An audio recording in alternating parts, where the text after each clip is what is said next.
चास येथे अनेक दिवसांपासून चकवा देणारा बिबट्या अखेर पिंजऱ्यामध्ये जेरबंद करण्यात वन विभागाला यश आले असून पहाटेच्या सुमारास बिबट्या भक्ष्याच्या शोधात पिंजऱ्यामध्ये जेरबंद झाला।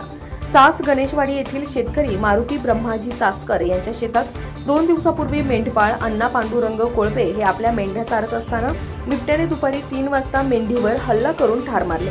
ही माहिती मिळताच मंचर वनपरिक्षेत्र अधिकारी विकास भोसले यांच्या मार्गदर्शनाखाली वनरक्षक रईस मोमीन यांनी बेस कॅम्प गावडेवाडी यांच्या मदतीने संबंधित ठिकाणी पिंजरा लावला असता पहाटे बिबट्या जेरबंद झाला असून हा बिबट्या साधारण 4 ते 4.5 वर्षाचा असून तो नर असल्याचं सांगण्यात आले।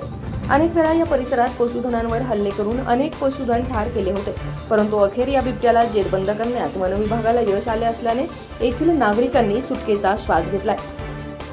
यावेळी पोलीस पाटील वैभव शेगर, विजय बारवे, सुशांत चासकर व तसेच बेस कॅम्प गावडेवाडी सदस्य रेस्क्यू मेंबर मनोज तळेकर यांच्या मदतीने पुढील उपचारासाठी बिबट्याला माणिकडोह येथील निवारण केंद्रात पाठवण्यात आले असल्याचे वनपाल सोनल भालेराव यांनी सांगितले।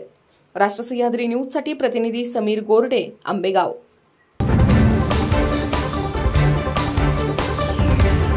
अशाच ताज्या आणि महत्त्वपूर्ण घडामोडींसाठी पाहत रहा राष्ट्र सह्याद्री न्यूज। राष्ट्र सह्याद्री न्यूजला लाईक करा, शेअर करा आणि सबस्क्राइब करा।